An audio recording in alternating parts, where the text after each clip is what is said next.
دیکھیے پارلیمنٹ جو ہے اس کا کام ہی یہی ہے کہ وہ آئین قانون اس میں کوئی ترمیم وغیرہ یہ اس کا جاب ہے، اس کی ڈیوٹی ہے، اور یہ ہماری ڈیوٹی ہے کہ ہم ملک کی حالات کے تحت اور ایک ضرورت کے تحت ملک میں قانون سازی بھی کریں، قانون میں ترمیم بھی کریں، آئینی ترمیم بھی لائیں۔ لیکن ظاہر ہے کہ جب ترمیم آتی ہے تو اس پر اختلاف ممکن ہوتا ہے، تو جو مسودہ حکومت کی طرف سے لایا گیا ہم نے اسے اکثر مسترد کر دیا تھا، اور وہ کسی قیمت پر بھی قابل قبول نہیں تھا۔ اس سے پارلیمنٹ کی توقیر ختم ہو جاتی، اس سے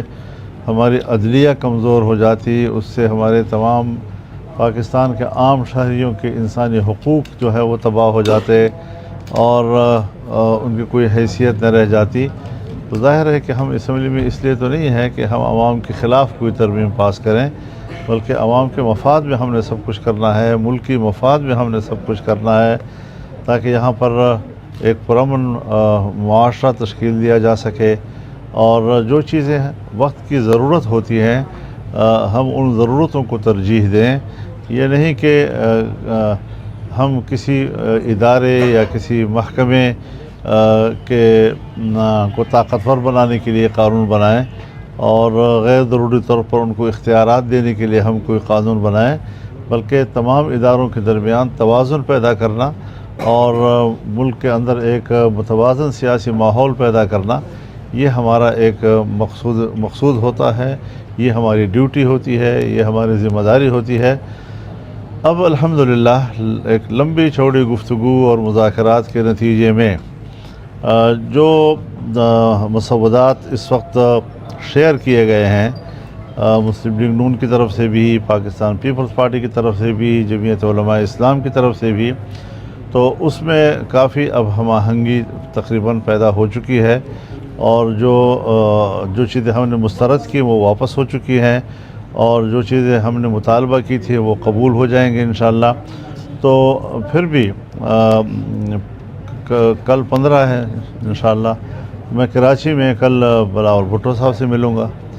اور پھر یہاں سے میں سیدھا لاہور جاؤں گا، میں میاں نواز شریف صاحب سے بھی ملوں گا وہاں پہ، پھر میں اسلام آباد جاؤں گا تو وہاں پر پی ٹی آئی کے ساتھ ان کی قیادت جو موجود ہے ان سے بات کروں گا، اور اس طریقے سے ایک اتفاق رائے پیدا کرنے کی ایک کوشش ہے،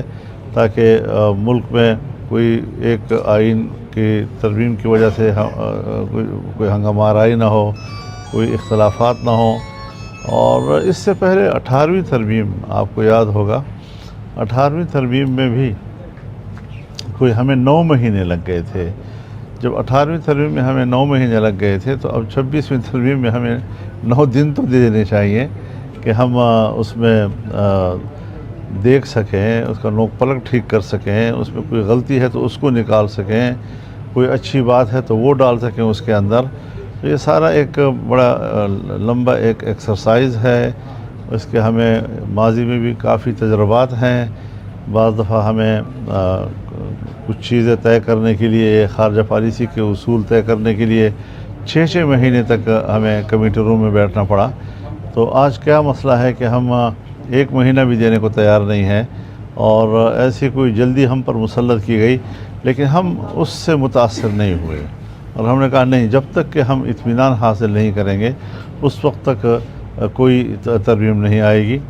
اور اگر آئی تو ہم اس کو مسترد کریں گے۔ جی اب الحمدللہ بڑی محنت اور کوشش کے بعد ہم ایک اتفاق رائے کے قریب پہنچ چکے ہیں، اور آپ دعا فرمائیں کہ مکمل اتفاق رائے تک ہم پہنچ سکیں۔ ایک کر کے سوال کریں۔ پاکستان تحریک انصاف ایک احتجاج کرنے جا رہی ہے، اور یہ احتجاج اس وقت کر رہی ہے جو دنیا بھر سے ممالک کے لوگ پاکستان آ رہے ہیں۔ آپ کا ماضی میں کہنا تھا کہ ہم پی ٹی آئی کے ساتھ دیں گے، کچھ دنوں پہلے حال ہی میں آپ کی سابق ڈپٹی اسپیکر اسد عمر صاحب سے ملاقات بھی ہوئی ہے، کیا کہتے ہیں آپ اس حوالے سے؟ ملاقاتیں تو ہماری چلتی رہتی ہیں۔ میں نے ایک اپیل کی تھی کہ کوئی بھی مظاہرہ ہو، احتجاج ہو، اس کو شنگھائی تعاون تنظیم جو ہے اس کے سربراہان کے پاکستان کی سرزمین سے رخصت ہونے کے بعد تک ملتوی کر دیا جائے۔ تو پہلے بھی ایک مظاہرہ ہوا جس کے کوئی اچھے نتائج سامنے نہیں آئے، اس سے کوئی اچھا ماحول نہیں بنا، اور اب بھی جب مہمان یہاں پر موجود ہوں تو میں اب بھی دوبارہ اپیل کروں گا کہ وہ ایسے موقع پر کوئی احتجاج نہ کریں. چند دن کے لیے مؤخر کیا جا سکتا ہے اور کوئی اتنی بڑی مشکل پیدا نہیں ہوگی اس سے. تو مجھے امید ہے کہ وہ ہماری اپیل کی قدر کریں گے. سر سندھ کے دورے پر آپ آئے ہیں تو میرپور خاص ڈویژن کا انتخاب کیا ہے، کیا سمجھتے ہیں اس وقت جو آپ کے آنے کی ضرورت پیش ہوئی اور کیا مین کوئی پیغام دینا چاہ رہے ہیں آج اس دورے کے بعد؟ دیکھیے 14 اکتوبر کو ملک میں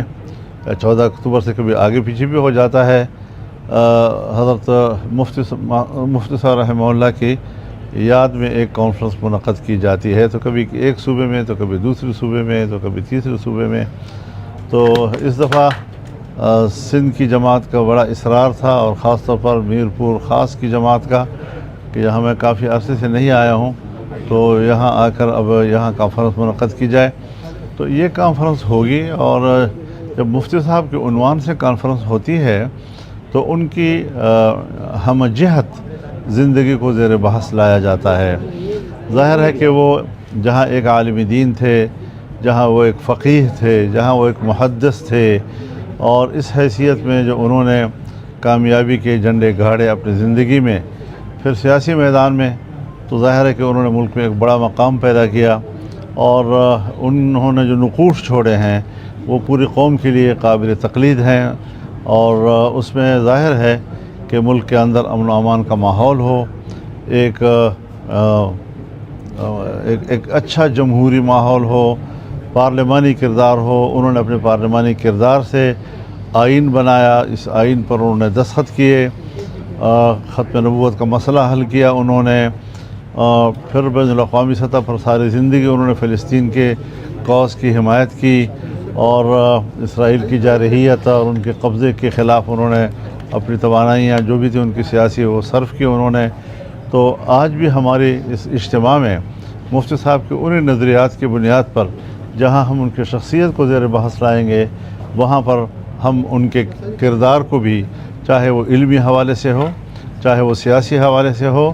چاہے وہ امن کے حوالے سے ہو، چاہے وہ پارلیمانی نظام کے حوالے سے ہو، جمہوری حوالے سے ہو، اسلام کے لیے ہو، ختم نبوت کے لیے ہو، فلسطین کے لیے ہو، امت مسلمہ کے لیے ہو، ان سب کے لیے ان کے نظریات کو سامنے رکھتے ہوئے ہم نے گفتگو کرنی ہوگی، تمام مقررین نے گفتگو کرنی ہوگی، اور انشاءاللہ ان کا یہی پیغام اگلی نسلوں کے لیے نشان راہ بنے گا اور ان کے لیے اپنا مستقبل سنوارنے کا سبب اور ذریعہ بنے گا انشاءاللہ. بہت شکریہ جی، بہت شکریہ، تھینک یو ویری مچ جی، تھینک آپ یو. سندھ میں آئے ہو اور ادھر انتہا پسندی کی ایک لہر اٹھی ہے اور ماروائے عدالت قتل ہو رہے ہیں توہین رسالت کے حوالے سے، اور کل اس کے رواداری امن ریلی بھی نکلی. ابھی یہ سندھ میں ایسا ماحول بن رہا ہے، اس حوالے سے آپ کیا کہیں گے؟ دیکھیے ہم تو سوچتے ہیں کہ کہیں بھی انتہا پسندی نہیں ہونی چاہیے. مسلمان ایک ایسی قوم ہے کہ آج 1400 سال کے بعد بھی ہر چند کے آپ اس کو گئی گزری ایک امت کہیں، لیکن رسول اللہ صلی اللہ علیہ وسلم کے ساتھ، کتاب اللہ کے ساتھ جو ان کی عقیدت ہے اس میں بہت جذباتیت ہے، اس میں کوئی شک نہیں ہے. اور ایسی مضبوط کمٹمنٹ دنیا میں کہیں نہیں پائی جا رہی، کسی مذہب میں نہیں پائی جا رہی. تو کچھ لوگ اگر اپنی رائے رکھتے ہوں اور ان کو پتہ ہو کہ مسلمان اس پر مشتعل ہوتا ہے، ان کو بھی انتہا پسندی نہیں کرنی چاہیے، ان کو بھی قانون کا احترام کرنا چاہیے. رسول اللہ صلی اللہ علیہ وسلم کے ناموس کو آئین میں تحفظ دیا گیا ہے، کیوں آئین کے اس حصے کا احترام نہیں کیا جا رہا؟ ہاں اگر ایسا کوئی واقعہ ہو جاتا ہے تو جیسے آپ نے دیکھا کہ کوئٹہ میں پوری جمعیت علماء اسلام تھانے کے سامنے کھڑی ہو گئی تاکہ پبلک کو روک سکیں اور کوئی خود کارروائی نہ کر سکیں جی. لیکن جب اس نے پولیس کے سامنے بھی ایسی خرافات بکیں تو پولیس مین نے جذباتی ہو کر ان کو قتل کر دیا جی. تو اس طریقے سے کچھ ایک مافیا ہے ملک کے اندر جو مذہب کے خلاف ہے، اور ایسے مواقع پر وہ پھر مذہبی لوگوں کی کمزوریوں کو تو اچھالتا ہے، لیکن مذہب دشمن لوگوں کے حوالے سے ان کی انتہا پسندی کا نوٹس نہیں لیتا بلکہ انہیں سپورٹ کرتا ہے. تو اس جنگ میں ان کا رویہ بھی انتہائی قابل مذمت ہے اور انتہائی جارحانہ ہے. اسلام کے حوالے سے ہم کوئی کمپرومائز کسی کے ساتھ نہیں کرتے. اس کی عزت، اس کے ناموس، رسول اللہ صلی اللہ علیہ وسلم کے ناموس، اس کے لیے جنگ لڑیں گے.